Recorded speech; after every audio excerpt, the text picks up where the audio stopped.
Hello and welcome. My name is Tani from Snaffle Travel. Tonight I'm going to talk about Portugal and we're going to go there virtually. Portugal is an amazing destination. I've been there. I've been very fortunate to have been there a few times now. We've got the sun-drenched beaches of the Algarve, but the medieval hilltop towns. There's lots of castles. Lisbon, amazing destination. You've got the wonderful wine and the beautiful seafood, as well as the Douro River with the Portuguese river cruises. So I'll just share the screen and we'll start.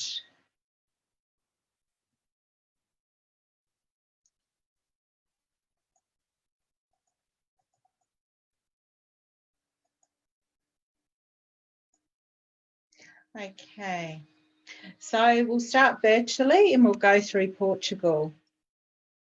So Portugal is considered one of the oldest countries in Europe and dates back to 1220 BC due to its excellent trading location. The official language is obviously Portuguese. There's 9 other countries around the world also speak Portuguese due to the strong explorer history. Portugal is also one of the largest cork producers in the world. The first colonial power to abolish slavery in 1761, and also the Lusitano horse breed in Portugal dates back to war times. Portugal's a great place for a riding holiday. The Portuguese Riding School of Equestrian Art is in Belém in Lisbon. There's also the National Stud Ultra Rare, where the breeding farm for the Lusitano. The Lusitano is the main breed of horse in Portugal and it stands about 15 to 16 hands. It's mainly used for riding, trail, carriage driving, working equitation and dressage. The origins of the Lusitano breed remain a mystery and its history can be traced back to 3000 BC, making it one of the oldest saddle horses in the world. It's renowned for its great temperament, courageous character, strong physique, and the agility and versatile performance.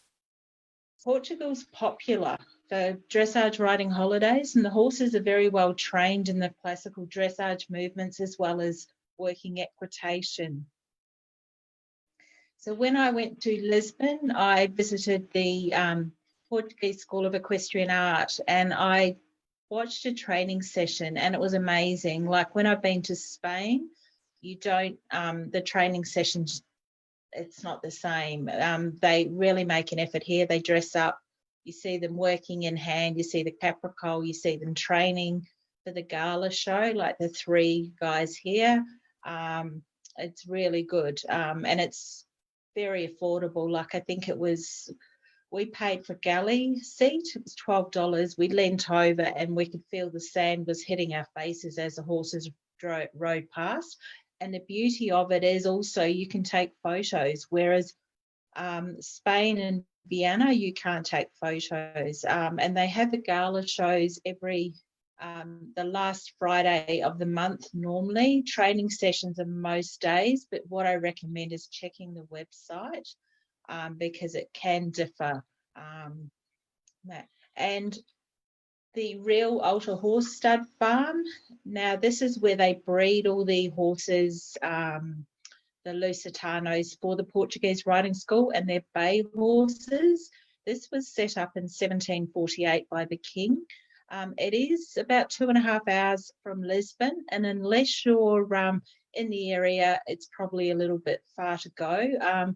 They do have public, you can go there and visit, and they have public guided tours, but when we went it wasn't in English, but once again I would check their website. So here you can see the bay horses, and then there's just a guy just practicing and training the horses. Now, when in Portugal, there's some amazing riding holiday places, and this is one that I've been to a few times now that I offer, Quinta do Rol. Now, they have private dressage lessons. You can also do working equitation. and trail rides through the vineyards. And in certain times of the year, they offer beach rides, but that is extra. The lessons, once again, I said private, and they've got 2 indoor arenas. They've got a beautiful pool that's got a retractable roof. So if you're in there in the winter, there's a roof, or if it's hot in the summer, they take the roof off. And also there's sightseeing to Abidos and the beach, and there's wineries and places to visit. It's a great place if you've got a partner that's not riding. Really lovely, state of the art. Another one I've been to a couple of times and I absolutely love as well is Montbello. It's about 2 hours from Lisbon. It's near Arios, and they offer dressage and trail riding. The trail riding's on the property and it's just stunning. They offer semi-private lessons, so you'll share a lesson with someone else, although you're not instructed at the same time. And the accommodation is just beautiful, architecturally designed, with amazing views of the property and the lake. There's sightseeing nearby to wineries, Arios and Evora. There's about 18 riders at a time, but it's a big property and there's plenty of instructors and it's just wonderful. Montbello also breed Lusitanos, and they had 5 original mares from the outer rear, and they breed for versatility and for the dressage, and they're beautiful. It was just lovely being able to go out, and I was there in May, so we got to paddle the foals, and they were so friendly. It was really lovely. Then Lusitano Riding Centre is another one that I offer. This is a smaller one. It's only maximum 4 riders at a time. You stay at a private 4-star hotel and got an amazing pool. The staff will take you out for dinner to local restaurants, but the semi-private, private lessons in dressage and working equitation. They also offer sightseeing tours to Mafra and Abidos and wineries and other places by arrangement. Now, every year the Gallego Horse Fair is held in November. It's the horse capital of Portugal. It's really amazing, and it goes for 10 days and it's just crazy, and you even might see a horse in the bar. But the events are from showing to dressage, driving, show jumping, carriage driving. All the top breeders from Portugal and beyond all turn up, and there's it's just a great atmosphere. But if you're thinking of going and you're going to be in Portugal in November, you really need to pre-book your accommodation, because it's very hard to get. Now I'm going to talk about Portugal. So when you come to Portugal, if you're coming just for a riding holiday, I recommend that you do some sightseeing as well. It's a beautiful country. There's a lot to see. So we'll start at the top in Oporto. Oporto is the 2nd largest city in Portugal. It's a little bit more laid back than Lisbon. It's a port town and it's famous for the port wine. And this is where a lot of the river cruises start and finish from. And then next is Aveiro. It's the Venice of Portugal. It's got colourful, it's built on a lagoon. It's got beautiful coloured boats and amazing seafood here as well. And then Coimbra. Coimbra is a beautiful medieval city, has lots of amazing museums and historical sites, universities from the 12th century, and it's got this amazing library where the books are from the 16th century, and the interesting fact, they let the bats in at night and they eat all the insects, so then they keep the books safe from insects, and it's a beautiful library. And then Evora, it's a UNESCO town, lots of Roman ruins. There's a cathedral there. When I was there, when I was going to Montbello, I stopped off and had lunch. Beautiful little square, lots of little cobblestones, and really pretty little town. And then this is a Roman wall aqueduct. You see this in Evora, and also Abidos has one too. And I've seen them in Spain, but they're just old Roman ruins. And this is the castle of Abidos from the 12th century. This is a little town not far from Quinta de Rol and also the Lusitano riding centre. It's about an hour out of Lisbon. There's a hotel there now, so you can't actually wander around the castle, but it's from I think I mentioned the 12th century. In the town, lovely little cobblestone town. There's a cathedral there and lovely place to have lunch and lots of little souvenir shops. And this is Sintra. Sintra is where the wealthy of Portugal live. The kings and queens used to go there in the summer months. It's a bit cooler. It's a national park.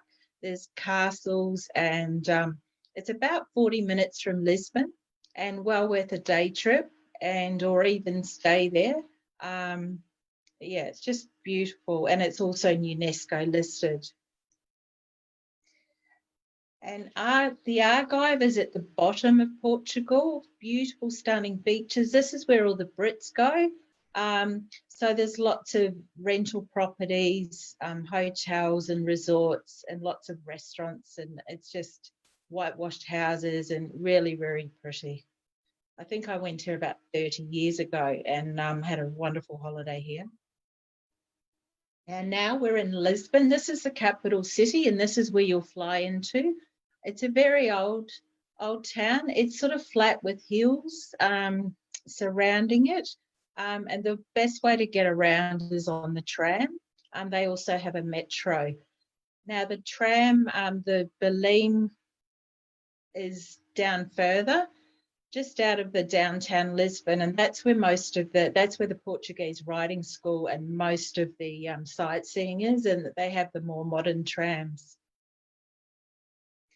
So when you're in Lisbon, I recommend getting into the hills, getting the tram up to the castle or one of the hills and just looking down. This is a typical view over the red tiled roofs and the whitewashed houses, and normally you can see a view down to the Tagus River.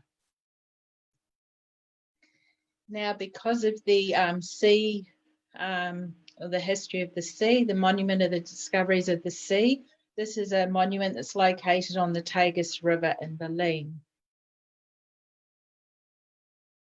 And the Geronimo's Monastery in Lisbon, this is amazing. This is really worth seeing.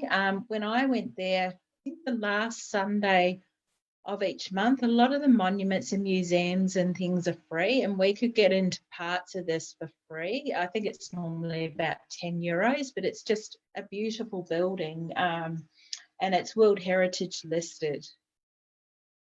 And this is just in one of the areas. It was just stunning.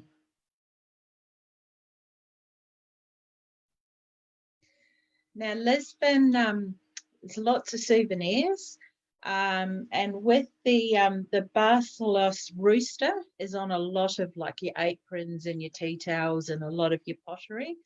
My favourite I like to buy, you buy little tins of sardines with chocolates. Don't taste like sardines at all, but I do buy them, as a little treat when I come home.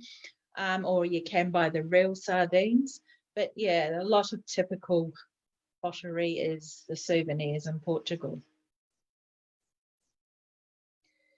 And obviously seafood is very popular in Portugal. I love the fresh sardines. I don't like the canned sardines, but I absolutely love the fresh sardines.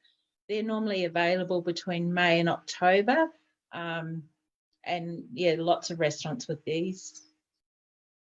And the pasta de natas, this is the custard tart. It dates back to over 300 years to the Geronimo's Monastery in Belém. And there's a bit of a story to that. At the time, it was a busy parish and they didn't have any laundry detergent, so they used to use the whites of the egg to starch the laundry. So they had a lot of egg yolks left over. So they decided to create this egg yolk tart. And they had a secret recipe. But when the monastery closed, they sold the recipe to this local cafe in Berlin. And if you're in Berlin today, you'll see lots of people standing out and waiting to get into this cafe. And that's the cafe that has a secret recipe. But if anyone wants a recipe, sorry, it's not the secret recipe, just put in the comments and I'll email you a copy or send you a private message copy. But if you're thinking of going to Portugal, get in contact with me. It's a wonderful place to visit. And next week, I'm going to be talking about Peru. I'm going to be talking about the Amazon, the Machu Picchu. There's actually a ride you can ride up to Machu Picchu, and also the Paso Peruvian horse. When I was in Peru, I had a ride on one. And yeah, if you've got any comments or any questions, just leave them. I'll just have a quick look.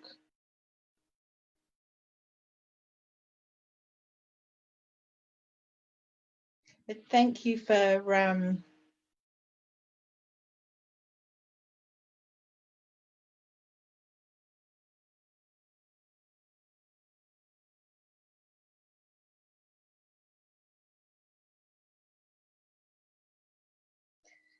watching, and catch up with you next week.